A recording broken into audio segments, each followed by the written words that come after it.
कहानी अली असगर की। वो लोरी जो मां ने दी थी आज तक हर रोने वाली आंख में गूंजती है। करबला की तपती रेत पर एक ऐसा मंजर लिखा गया जहां तलवारें थीं, भाले थे, खूनी लश्कर था, मगर एक प्यासा बच्चा अपनी मुस्कान से सारी तलवारों पर भारी पड़ गया। ये अली असगर था, हुसैन का वो नन्हा चिराग, जिसने अपने सूखे होठों से दुनिया को दिखा दिया कि कुर्बानी सिर्फ मैदान में तलवार चलाने से नहीं होती। कभी कभी एक मां की गोद में छुपा बच्चा भी दीन को बचा जाता है। ये वही मासूम था जिसने बिना बोले, बिना चीखे अपनी गर्दन से बहता खून करबला की रेत को गवाही बना गया। वो तपता हुआ दिन था 10 मुहर्रम, जब सूरज भी करबला की रेत पर आग बरसा रहा था। इसी दोपहरी में हुसैन इब्ने अली अलैहिस्सलाम ने अपना सब कुछ अल्लाह के नाम पर कुर्बान करने का इरादा कर लिया। भाई, बेटा, भतीजा सब शहीद हो चुके थे। अब वो खुद मैदान में आखिरी बार हक की आवाज लेकर खड़े थे। इमाम हुसैन ने यजीद की फौज के सामने ललकार कर कहा, मैं वही हूं जिसके लिए मेरे नाना रसूल अल्लाह ने कहा था कि हुसैन मुझसे है और मैं हुसैन से हूं। क्यों मेरे मासूम बच्चों को प्यासा रखा? क्यों रसूल की बेटियों के आंसू बहा दिए? क्या तुम में कोई नहीं जो मेरे नाना से मोहब्बत करता हो? कोई तो हो जो इस बेसहारा हुसैन का साथ दे, कोई तो हो जो रसूल की बेटियों के पर्दे की हिफाजत करे। इतना कहते ही लश्कर में सन्नाटा छा गया, लेकिन खेमों में सिसकियों की आवाजें गूंज उठीं। बीबियों के रोने की सदा आसमान तक पहुंच गई। हुसैन कदम बढ़ाकर खेमों के पास आए। धूल और आंसुओं से भरी फिजा थी। उन्होंने बीबी जैनब और बीबी रुबाब से कहा, मेरी प्यारी बहनों, बीबियों से कह दो कि अभी हुसैन जिंदा है, उनकी आवाज नीची रहे, मेरा हौसला मत तोड़ो। मगर जैनब के सब्र का बांध टूट गया। वो आंसू पोंछती हुई बोली, भाई हुसैन, किससे उम्मीद लगा रहे हो? सब खामोश हैं, कोई मदद को नहीं आया। तभी खेमे के कोने में झूले की रस्सी हिली। नन्हा अली असगर था, 6 महीने का वो प्यासा फूल, जिसने इमाम की पुकार सुनी और झूले से खुद को गिरा दिया, जैसे कह रहा हो, बाबा अगर कोई नहीं तो मैं हूं। इमाम की आंखें भर आईं। वो रुबाब से बोले, रुबाब, मेरे लाल को मेरे पास लाओ। बीबी रुबाब कांपते हाथों से अली असगर को उठाकर लाईं। इमाम ने उस नन्हे फूल का माथा चूमा। उसके होंठ सूखे थे, रंग पीला पड़ गया था, सांसें थमी सी लगती थीं। इमाम ने उसे अपने सीने से लगाया और मैदान की तरफ बढ़ चले। यजीद की फौज ने देखा तो किसी ने कहा, देखो हुसैन कुरान लेकर आ रहा है। मगर हकीकत यह थी कि वो अपने नाना के दीन को बचाने के लिए अपना सबसे मासूम तोहफा लेकर निकले थे। ये कोई किताब नहीं थी, ये वो बच्चा था जिसकी प्यास और मासूमियत कयामत तक इंसाफ की गवाही बनेगी। बस फिर इमाम अली मुकाम ने नन्हे अली असगर को अपने बाजू में ऊंचा कर लिया। वो 6 महीने का मासूम जो अब तक बोल नहीं सकता था, आज उसकी खामोशी ही यजीद की फौज को हिला देने वाली थी।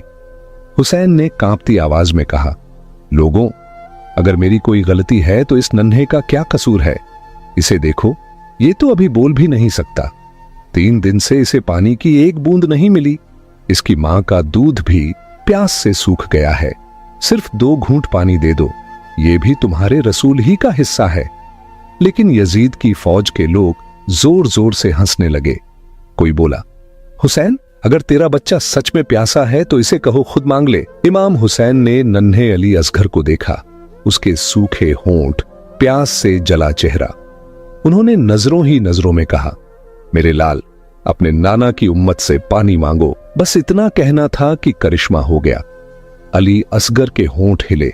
वो मासूम गर्दन घुमाकर फौज को देख रहा था, जैसे कह रहा हो, जालिमों, मैं तुम्हारे रसूल का ही हिस्सा हूं। मेरी रगों में वही खून बहता है। मैं 3 दिन से प्यासा हूं, मुझे पानी दे दो। ये सुनते ही कुछ सिपाही रोने लगे। किसी ने मुंह फेर लिया, मगर यजीद के हुक्म पर आवाज आई, हरमला, इस बच्चे को खामोश कर दे। हरमला ने जानवरों के शिकार वाला तीर निकाला। पहली बार कमान खींची, हाथ कांप गया, तीर न चला। दूसरी बार तीर हाथ से गिर पड़ा। तीसरी बार नजर उठाई तो देखा खेमे के पीछे बीबी रुबाब हाथ फैलाए दुआ कर रही थीं। हरमला की आवाज रुंध गई, मैं इसे कैसे मारूं? इसकी मां देख रही है। मगर उम्र बिन साद ने चिल्लाकर कहा, हरमला, उस मां की तरफ मत देख। ऐसा तीर चला कि पूरा लश्कर यजीद का नाम लेकर कांप उठे। फिर हरमला ने वो खास तीर निकाला जो जानवरों के शिकार के लिए रखा जाता था।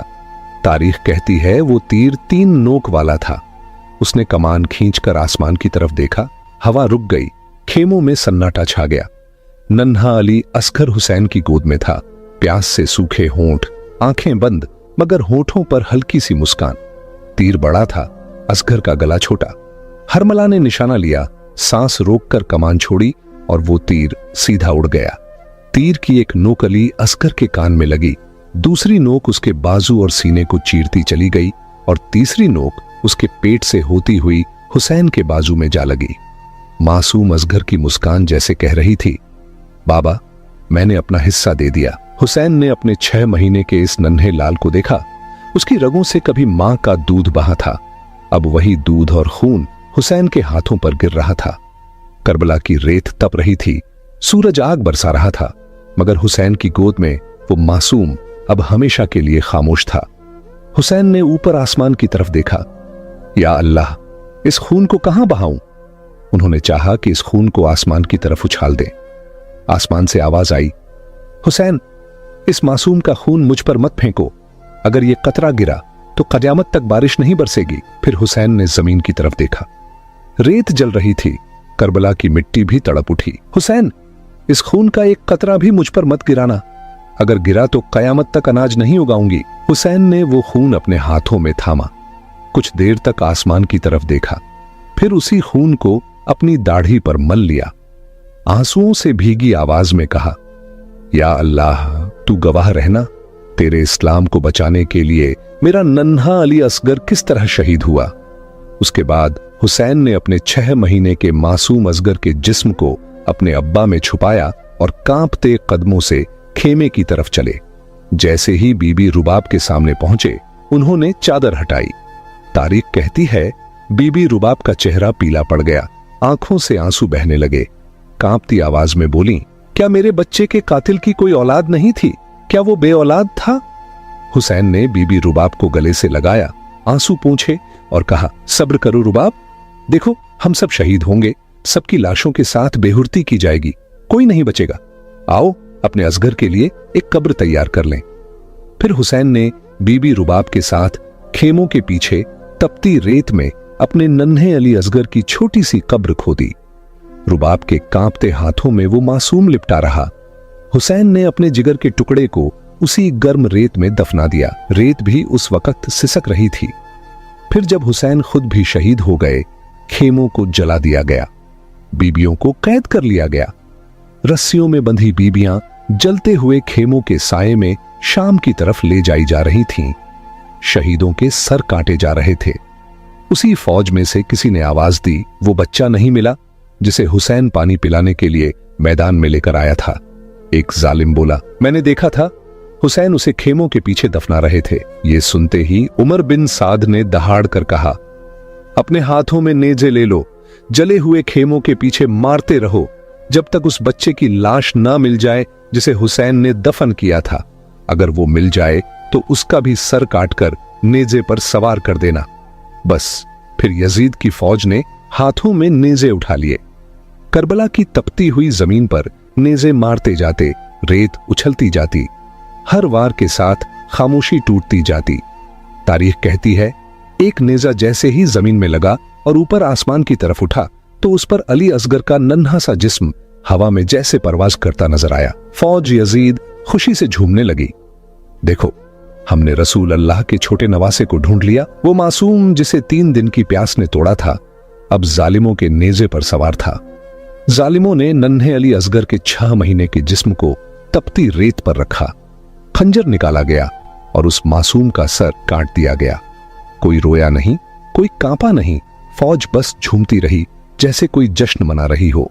उस मासूम का सर नेजे की नोक पर चढ़ा दिया गया, जिस्म को वहीं धूप में छोड़ दिया गया। दूर खड़े खेमे में बीबी रुबाब ने यह मंजर देखा। उनकी आंखों से आंसू बह निकले। उन्होंने आसमान की तरफ देखकर कहा, या अल्लाह, मेरे अली असगर की कुर्बानी कबूल करना। लेकिन आज मैं तुझसे वादा करती हूं, जब तक मैं जिंदा हूं न ठंडा पानी पीऊंगी न कभी साए में बैठूंगी। फिर वो पाक बीबी रसूल अल्लाह से मुखातिब होकर बोली, या रसूल अल्लाह, देखिए आपकी उम्मत ने हम पर कैसे कैसे जुल्म किए। मगर हमने इस्लाम की बका के लिए हर तकलीफ को कबूल किया। सलाम हो अली असगर पर, उस मासूम पर जिसने अपना सब कुछ अल्लाह के नाम कर दिया। सलाम हो बीबी रुबाब पर, उस मां पर जिसने अपने 6 महीने के लाल को दीन की सरबुलंदी के लिए कुर्बान किया। सलाम हो अहले नबी की औलाद पर जिन्होंने करबला के तपते मैदान में अपने जिगर के टुकड़े कुर्बान कर दिए। सबसे भारी लाश करबला के उसी शहजादे अली असगर की थी जिसे सिर्फ हुसैन का सब्र ही उठा सकता था। सलाम हो ऐसे बाप पर जिसने अपने नन्हे अली असगर के नर्म चेहरे को रेत में छुपाया होगा। खुदा ही जानता है हुसैन ने कितना रोया होगा जब रेत उस मासूम के गालों से चिपक गई होगी। अहले बैत ने कैसे कैसे जुल्म इस्लाम के लिए बर्दाश्त किए। अपने जवान अली अकबर से लेकर 6 महीने के अली असगर तक सबकी गर्दनें कुर्बान कर दी। ऐसा हौसला, ऐसा सब्र, ऐसी कुर्बानी, इसकी मिसाल तारीख में कहीं नहीं मिलती। करबला की मिसाल ही अपनी जगह सबसे ऊंची मिसाल है। सलाम हो अहले बैत पर। जुल्म की तारीख में यह बात भी लिखी गई है, एक नन्हे से गले में हर मलाह का तीर था जिसने उस मासूम का सब कुछ छीन लिया। हर घड़ी नन्हे अली असगर की मासूम गर्दन का वो जख्म नजरों के आगे घूमता रहेगा।